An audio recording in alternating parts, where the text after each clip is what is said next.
And we actually are 100% staffed up at Calcutta, so they've been doing a very good job on visas there, being fully staffed.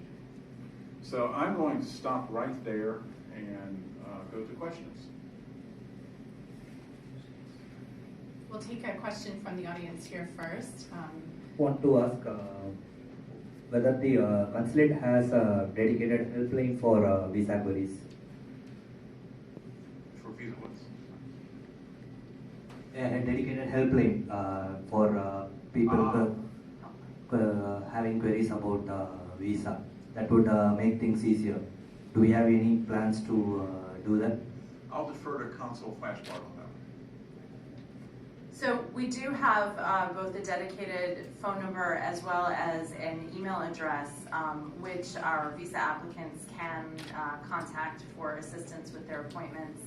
It's the USA Travel Docs email address and phone number, which we can make sure that we get out as well. But yeah, the visa applicants are encouraged to call the call center or email the USA Travel Docs with any doubts that they have regarding the appointment process and their applications. Okay, so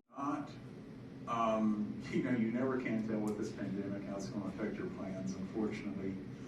This is a good time for me to remind you that for travel to the U.S., you need both your vaccination proof. So if you're thinking about going this summer, if you're thinking about going for the fall for college, be working on getting your jabs. And we still require that you have a PCR test the day before travel. Okay. So, plan on that. Luckily, they're fairly easy to get in India nowadays.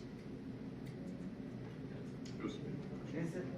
What is the OPT planning? Optional practical training. I may defer to Consul Flashbart on this a little bit. For those of you who are not familiar with the term, in certain curriculums in the U.S., you can do optional practical training. Our rules have stayed pretty steady over the years. Some other countries have changed their rules to become more liberal or more restrictive. Ours remains the same as before. Yeah, there have certainly been no changes since the last student season in the OPT. I think the one thing that our vice consuls often tell us is that they would like students to be very upfront about their OPT plans. That's something that is allowed under our system, and we do want to know when students are interested in that option.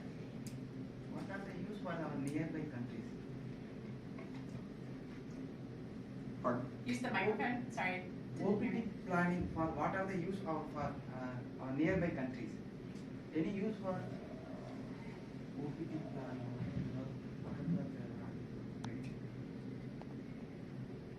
This question is whether OPT plan is useful for countries near India.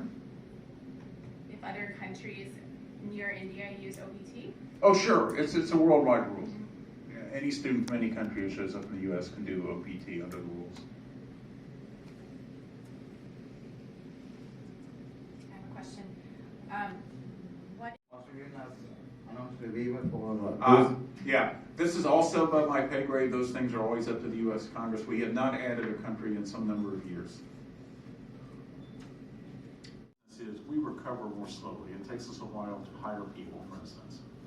So we have been for quite some time on about 50% of the American staffing that we would have been in our peak years before COVID. But so this will be a recovery year. And we've already done some good things. Last summer, we interviewed more students than we ever had before. We issued 62,000, more than we ever had before. We've been slowly picking up and doing more and more visas each month. We project this summer that we'll interview even more students, and we hope, if we have a very good applicant pool like we did last summer, that we'll issue even more than 62,000.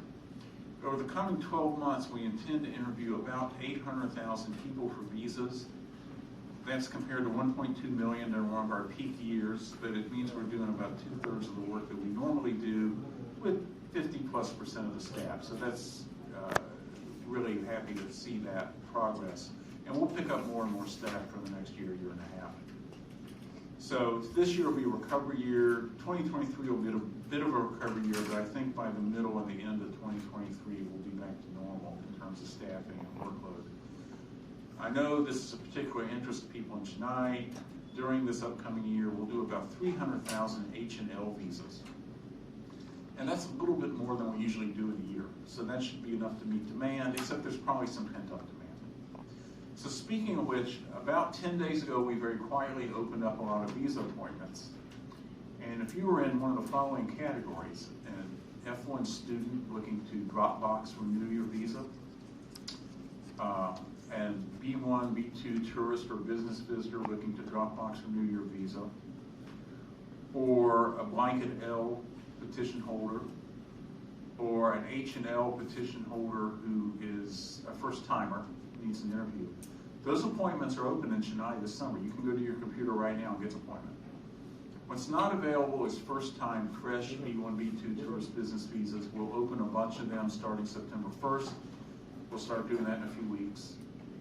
And the other is H&L Dropbox renewal cases. We opened a lot this summer. They got taken up. That tells us there's a demand there, so we'll open more this fall. And again, we'll do that sometime in the next few weeks.